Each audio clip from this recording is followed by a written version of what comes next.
देखिए, पहली चीज़ तो आज नेहरू जी की पुण्यतिथि पे ये हम लोग कई बार इस कार्यक्रम करते हैं। नेहरू जी के विषय में बहुत सी बातें लोगों जानना चाहते हैं, जिज्ञासाएं हैं, कुछ भ्रांतियां फैलाई जाती हैं और एक व्यक्तिगत रूप से भी और एक पार्टी के स्तर पर भी उनके बारे में विचार करना, उनके बारे में आचार प्रसार करना, ये काम चलता रहता है। अभी जो आपने बात उठाई है, ये फिर ये वो एक ऐसी अजीब सी कहानियाँ इतिहास के बारे में हमारी भारतीय जनता पार्टी गढ़ देती है, जो जिसको कहा जाता है ना कि आधी चीज़ कहीं से पकड़ लेती है और आधी चीज़ यहीं कहीं से पकड़ लेती है। ये वो लोग हैं कि अगर देखेंगे कि कोई समझ लीजिए हाथी जो है अगर एक सूंड से किसी पेड़ को पकड़ रहा है तो कहेंगे कि अगला कदम ये चढ़ने ही वाला था, वो कांग्रेस ने नहीं चढ़ने दिया इसलिए हाथी सीख नहीं पाया पेड़ पे चढ़ना, जो आधे सत्य की बात होती है। देखिए, ये एक ये 47 की बात है और उसमें उस समय के जितने लोगों की इन्होंने बात की है, जिसमें राजा जी प्रमुख हैं, राजा जी के परिवार के लोगों ने भी, उस समय के इतिहास जानने वालों ने भी कहा कि एक व्यक्तिगत सेरेमनी हुई थी नेहरू जी के अपने घर में, जिसमें तमिलनाडु से कुछ लोग आए थे। भारतीय जनता पार्टी कहती है कि वो प्लेन से आए थे, जबकि ज़्यादातर ये पता चलता है कि शायद ट्रेन पकड़ के वो लोग आए थे। और उन्होंने अपनी तरफ से एक उनकी भावनाओं से जुड़ा हुआ, उनकी धार्मिक तौर तरीक़ों से जुड़े हुए इस सिंगुल को उन्होंने आशीर्वाद के तौर पे, स्नेह के तौर पर नेहरू जी को प्रस्तुत किया था और एक उनके घर पे वो सेरेमनी हो गई। उसके बाद वो रह गया।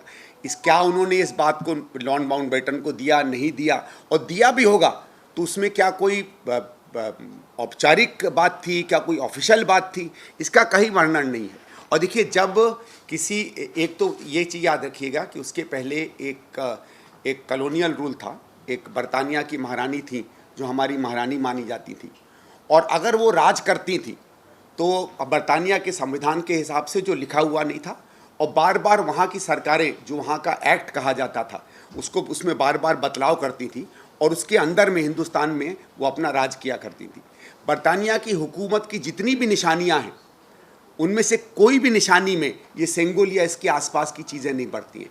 एक ज़माना था जब आप किसी दूसरे राज्य के आधिपत्य को अगर किसी और एक परिवार से, व्यक्ति से लेकर अपने पास लाते थे, तो उस सरकार की जो सत्ता के जो सिंबल माने जाते थे, उसमें मुकुट होता था या उसको आप क्राउन कह सकते हैं, उसमें सेप्टर होता था, जो वैसे तो एक अंग्रेज़ी प्रथा है, हिंदुस्तान में वैसी प्रथाएं रही नहीं हैं। अंगूठियाँ होती थी, कई चीज़ें होती थी, वो नया राजा या रानी उसका भी हथिया लेता था या उसका हस्तांतरण कर लेता था।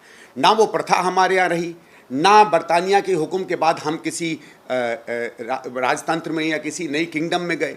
हमने एक जमहूरियत की स्थापना की, हमने एक रिपब्लिक की स्थापना की, और इस रिपब्लिक में सत्ता, या जिसको हम सॉवरन कहते हैं, वो या तो देश की जनता होती है या देश का राष्ट्रपति होता है। उसके अलावा जो सिंबल्स होते हैं वो, या चाहे तो ऐसे आप कोई भी चीज़ सिंबॉलिक कर सकते हैं, और उसके बाद राष्ट्र के या राष्ट्र के सत्ता के जो प्रतीक होते हैं वो हमारा तिरंगा है, हमारा राष्ट्रीय एम्बलम है, और उसके बाद हमारी बाकी राज्य से। तो ये जो जितनी कहानियाँ इन्होंने बनाई हैं, मेरे हिसाब से नहीं, इतिहासकारों के हिसाब से भी पूरी तरीके से मनगढ़ंत हैं। इनका सत्ता हस्तांतरण से किसी भी तरीके का कोई लेना देना नहीं है। देखिए, मैं मानता हूँ किसी चोला डायनेस्टी में ये रहा होगा, अलग अलग रहता था। पहले तो मुकुट भी दिए जाते थे, एक राजा दूसरे का मुकुट ले लेता था, तो क्या कोई मुकुट का भी रखा गया? क्या नेहरू जी के सर पे कोई मुकुट डाला गया था या उनको कोई दूसरा सिंबल दिया गया था? पहले तो जब, जहाँ तक मुझे याद है, बहुत ज़्यादा पूजा पाठ के साथ सिंहासन पर लोग बैठा करते थे अपने अपने धर्म के हिसाब से, उसमें धार्मिक लोग भी जुड़ते थे। यहाँ तो संविधान की कस्में खाई गई। संविधान के सामने उस समय जो गवर्नर जनरल था, उन्होंने नई नई कस्में दिलवाई, उसमें तो कहीं ये प्रक्रिया या प्रथा नहीं थी। दूसरा, अगर लॉर्ड माउंटबेटन ने बनवाया था तो कहीं तो कोई तो दस्तावेज होता। सरकार में आप लोग एक चीज़ तो जानते हैं ना कि अगर एक गुलदस्ता भी प्रधानमंत्री या मंत्री मंगवाता है तो उसका कोई ना कोई दस्तावेज कहीं होता है। और उस समय में अगर इतनी बड़ी कोई घटना होती, इतना बड़ा कोई काम होता कि जिसमें ये दिखाया गया कि सत्ता हस्तांतरण इस चीज़ से हो रहा है, तो वो बात बनती। मैं आपको एक छोटी सी बात बताता हूँ। आपको याद होगा सन 71 में हिंदुस्तान पाकिस्तान के युद्ध के बाद जब बांग्लादेश बना, तो जब सवेरे पाकिस्तानी फौजों ने आत्मसमर्पण किया भारतीय फौजों के सामने, तो हमारे एक जनरल ने कहा कि साहब, आप फौजों का तो आत्मसमर्पण कर रहे हो, उसके लिए सिंबॉलिक कोई चीज़ होनी चाहिए। तो जनरल नियाजी को कहा गया कि आप अपनी पिस्तौल जो है, और बाकायदा वो पिस्तौल की बात आती है, उसको हैंड ओवर किए हुए उस बात को रखा जाता है। तो जब भाई आज़ादी, ये बांग्लादेश की लड़ाई से तो कहीं ज़्यादा बड़ी प्रथा थी सन 47 में जो हुआ, जब देश में सत्ता हस्तांतरण हुआ। तो जब इस जैसी प्रथा को लिखा गया, उसको डॉक्यूमेंट किया गया, उसकी तस्वीरें ली गई, तो उस प्रथा को क्यों नहीं किया गया था? और ये कहना कि उस समय भागदौड़ बहुत थी, हड़बौंग मची हुई थी, हड़बौंग तो उसके पहले मची हुई थी जब हम आज़ादी के आंदोलन पे सड़कों पे थे। उस समय तो व्यवस्थित रूप से चल रहा था, मिनट टू मिनट। मुझे तो इतना भी मालूम है कि रात को 9:30-10 बजे के बाद मिनट टू मिनट कार्यक्रम बना था कि 12 बजे तक कौन बोलेगा, कैसे बोलेगा, और उसके बाद 12 बजे किस तरीके का रेजोल्यूशन लिया जाएगा। जब हमारी संसद ने कहा कि we while representing the people of India take the power on to ourselves, इस तरीके की तमाम चीज़ें पढ़ी गई। तो ये अब आप वैसे, जैसे मैंने कहा कि मनगढ़ंत कुछ भी बना लो, और ये तो ज़्यादातर इस चक्कर में है क्योंकि दक्षिण भारत में जिस तरीके से दक्षिण भारत के लोगों ने एक एक करके वोट करके पूरी भारतीय जनता पार्टी को सत्ता से बाहर किया है, और तमिलनाडु में वो लोग एक तरीके से समझ लीजिए उसकी सीमाओं के अंदर भी नहीं घुस पा रहे हैं। तो ये इनकी कोशिश है कि कुछ सांस्कृतिक धार्मिक ऐसी चीज़ कर हो सकता है कि कुछ न कुछ तमिल लोगों के दिल में जो है अपनी जगह बना सके। देखिए, लोकतंत्र का या संविधान का कोई अपमान कर रहा है तो भारतीय जनता पार्टी कर रही है। संसद एक ऐसी संस्था है जिसका संविधान कहती है कि जिसका प्रमुख हमारा राष्ट्रपति है, और राष्ट्रपति, लोकसभा और राज्यसभा, अगर आप उस अनुच्छेद को पढ़ें तो उसमें महामहिम राष्ट्रपति का अलग नाम दिया हुआ है, और उसके साथ साथ लोकसभा और राज्यसभा का और उनके सभापतियों का नाम दिया हुआ है। तो अपने में संविधान ने चिन्हित करके महामहिम राष्ट्रपति जी को संसद का हिस्सा बनाया है। पहली चीज़ तो अगर नई संसद बनती है तो उसके हिस्से के जितने भी भागीदार हैं सबको बुलाना आवश्यक पड़ता है। आप मान लेते किसी से भी इनॉग्रेशन समझ लो, करवा लो, लेकिन अगर मैं इस, समझ लीजिए, इस क्लब का मेंबर हूँ या इस संसद का मेंबर हूँ और संसद की अगर मीटिंग बुलाई जाती है तो उसमें तो मुझे बुलाना अनिवार्य हो जाता है। और इसीलिए राष्ट्रपति को नहीं बुलाया है क्योंकि भारतीय प्रोटोकॉल में एक प्रथा है, वो प्रथा कम से कम अभी तक मोदी ने नहीं तोड़ी है। वो ये है कि अगर राष्ट्रपति आता है तो प्रोटोकॉल में वो प्रधानमंत्री से ऊपर होगा, और अगर राष्ट्रपति प्रस्तुत होगा तो किसी भी हालत में प्रधानमंत्री इनॉग्रेट नहीं कर सकता। ये भारत की प्रोटोकॉल की प्रथा है, इसीलिए केवल उन्होंने राष्ट्रपति को नहीं बुलाया। मैं कहता हूँ आपको इनॉग्रेट भी करना था तो कहते कि प्रोटोकॉल में मैं राष्ट्रपति के ऊपर हूँ, राष्ट्रपति नीचे बैठेगा, ऊपर मैं बैठूंगा। हिम्मत करते, जो आपके मन में करना था वो हिम्मत से करके दिखाते। ये जो चोर दरवाजे से आपने कोशिश की है इसको इनॉग्रेट करने की, उसमें हम सबको दिक्कत है।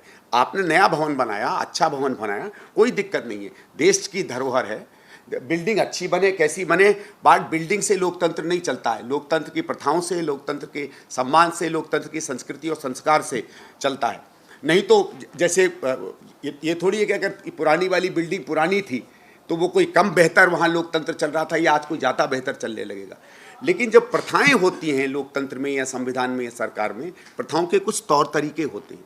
और एक बात जो हम लोग बार बार कह रहे थे कि सबसे सम्मानित हमारे यहाँ अगर कोई संवैधानिक पद है तो महामहिम राष्ट्रपति का है, और वही एक पद है जो हर तरीके से, हर राजनीति से ऊपर उठ के एक ऐसा संबल है जिसको हर भारतीय अपना मानता है। देखिए, दो इसमें बिंदु हैं। पहली चीज़ तो वो समर्थन किस चीज़ के लिए मार रहे हैं, क्या वो नैतिक है या गलत है। खासकर क्योंकि आप लोग महाराष्ट्र हैं तो हो सकता है, क्योंकि दिल्ली एक यूनियन टेरिटरी है, उसकी विशेषताएं हो सकता है पूरी तरीके से खुली ना हो। मेरा जो व्यक्तिगत समझना ये है वो ये है कि मैं जो सुप्रीम कोर्ट का निर्णय आया था उससे पूरी तरह से इत्तेफाक नहीं करता हूँ। दिल्ली पूरा राज्य नहीं है किसी भी तरीके से। जो भी सरकारें आई हों राजनीतिक रूप में, हर पार्टी ने कहा कि नहीं दिल्ली को पूरी सत्ता राज्य की मिलनी चाहिए, लेकिन दिल्ली में प्रशासन करेंगे अनुभव के बाद हर पार्टी ने इस बात को माना कि पूरी तरह एक राज्य का दर्जा जो है दिल्ली को नहीं मिल सकता है। और एक उसमें सिंपल बात होती है, देखिए, राज्य का दर्जा जब जिसको मिलता है वहाँ का मुख्यमंत्री उस इलाके का प्रमुख होता है, और प्रधानमंत्री भी वहाँ बैठता है, राष्ट्रपति भी वहाँ बैठता है। इसलिए कुछ बहुत ऐसी दिक्कतें हो जाती हैं जिन दिक्कतों को दूर रखने के लिए हमेशा आधा दर्जा जो है एक तरीके से मिला है, और उस आधे दर्जे का सम्मान करते हुए सर्विसेज पे पूरा कंट्रोल ना पहले कभी दिल्ली सरकार का रहा, ना आगे उसकी कोई आवश्यकता है। दिल्ली की जो पुरानी सरकारें हैं, जिसमें विशेषता में दिल्ली की 15 साल की कांग्रेस सरकार को चिन्हित करूंगा, सब मानते हैं कि क्रांतिकारी और अभूतपूर्व काम दिल्ली में उन 15 सालों में हुआ। इसी व्यवस्था में मैं आपको एक अपना व्यक्तिगत अनुभव बता सकता हूं। आप लोग तो जानते हैं मध्य प्रदेश को, महाराष्ट्र को, आप लोग जानते होंगे कि जो अफसर सबसे क्लोज माना जाता है मुख्यमंत्री के, वो प्रिंसिपल सेक्रेटरी टू सीएम होता है, माना जाता है कि मुख्य सचिव से ज़्यादा। दिल्ली में रातों रात बिना मुख्यमंत्री जी शीला जी के जाने उनके पीएस को बदल दिया गया जब कांग्रेस की सरकार थी, और आरके सिंह जो आज मंत्री हैं बीजेपी में, वो होम सेक्रेटरी थे। ठीक है, बदल दिया। गई मुख्यमंत्री जी कहने कि इसको रोकिए, उन्होंने कहा नहीं, रूल्स के हिसाब से अब इन्हें हमें दूसरे राज्यों में उनका ट्रांसफ़र करना, हो गई बात। लेकिन ये कोई बहाना आपने नहीं सुना होगा, आपने देखा होगा हमने बार बार उदाहरण दिए कि कई बार कई कामों के बीच में अधिकारी बदले गए। असलियत क्या है, और असलियत आप लोग शायद पूरी तरीके से उस पर ध्यान नहीं दे रहे हैं। आप देखिएगा कि जैसे ही सुप्रीम कोर्ट का निर्णय आया, उस निर्णय के जजमेंट आने से पहले, और ये तो इनकम टैक्स के अधिकारी हैं, ये तो पूरी प्रक्रिया जानते हैं कि कोर्ट का जजमेंट जो अनाउंस्ड होता है वो जजमेंट नहीं होता जब तक लिखित रूप में ना आए। उसके पहले ही इन्होंने सबसे पहले विजिलेंस के सेक्रेटरी को बदला, और ये विजिलेंस का वही सेक्रेटरी है जिसके तमाम कारनामों के कारण और इंक्वायरी के कारण आज फंदा जो है केजरीवाल के गले तक पहुंचा हुआ और उसके आधे मंत्री जेल में हैं। तो पहले ये पूछते हैं, ये वही केजरीवाल है जिसने 2011-12 में कहा था कि विजिलेंस छोड़ के बाकी सब विभाग सत्ता के अंदर आ सकते हैं, विजिलेंस को बाहर होना चाहिए, और सबसे पहले इसने विजिलेंस को ही अपने अंदर किया।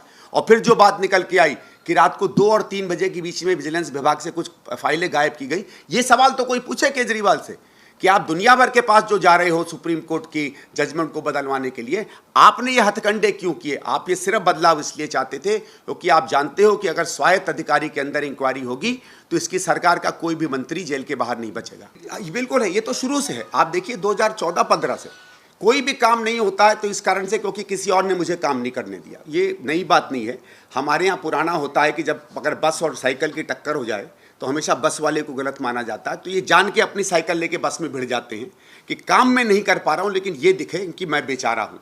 ये लाचारी और बेचारा वाला जो बात है ना, अब वो धीरे धीरे आगे चलेगी नहीं। देखिए मैंने ये राय दी है कि जी देखिए मैंने ये भी कहा है कि इसने जिस तरीके से भद्दी बातें सोनिया जी के बारे में, मनमोहन सिंह जी के बारे में, राहुल जी के बारे में कही हैं, हज़ारों झूठ बोले हैं, अगर सही में ये हमारा समर्थन चाहता तो पहले सार्वजनिक रूप से लिखित रूप में और एफिडेविट में उस हर बात पर सार्वजनिक माफ़ी मांगे, कहे कि मैं झूठा था, कहो कि मैंने मक्कारी से ये इल्ज़ाम लगाए थे, कहो कि मैंने झूठ सिर्फ राजनीतिक द्वेष में राजनीतिक फ़ायदा उठाने के लिए सार्वजनिक रूप से कांग्रेस को बदनाम किया था।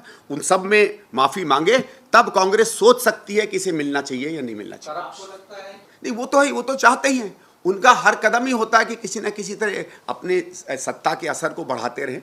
लेकिन देखिए आदमी कुछ भी बढ़ा ले, इनके साथ दिक्कत ये होने वाली है कि जहाँ तक मुझे ख्याल है, खबरें हैं 6 महीने साल भर के बाद ये पब्लिक में भी नहीं रहेंगे। अब तिहाड़ जेल से आप प्रधानमंत्री तो नहीं बन सकते ना, बिल्कुल सीधी बात। तो देखिए मैं तो पहली चीज़ ये पूछता हूँ कि आज 8-9 साल हो गए दिल्ली में, ठीक है, तमाम फाइलें दिल्ली सरकार के पास हैं, ठीक है, कहाँ गई? हाँ, दिल्ली सरकार की, कांग्रेस की दिल्ली सरकार के बारे में एक इंक्वायरी तक नहीं शुरू हुई। आप इतना तो मानते हैं कि जब बहुत हंगामा होता है तो उसके बाद नई सरकारें आते हैं, फाइलें खगाली जाती हैं, आगे कुछ हो ना हो कम से कम इंक्वायरियाँ तो बैठाई जाती हैं ना। दिल्ली सरकार ने एक इंक्वायरी नहीं बिठा पाई आज तक, एक।